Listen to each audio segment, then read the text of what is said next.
Herkese merhaba, kanalıma hoş geldiniz. Yepyeni bir videoyla yine sizlerleyim. Sizler için Kızılcık Şerbeti'nin Doğası Sıla Türkoğlu'ndan yeni paylaşımlar getirdim. Belli sebeplerden Sıla Türkoğlu'nun storiesinden gelen paylaşımı sizlerle paylaşıyorum.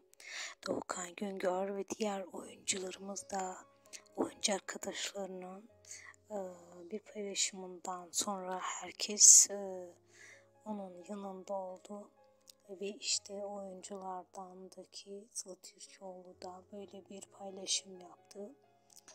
Yeni paylaşımlar, görüntüleriyle birlikte olacağız. Sıla Türkoğlu'ndan yeni projesiyle ilgili çekimleri olsa da henüz sosyal medya hesabından paylaşılmadı.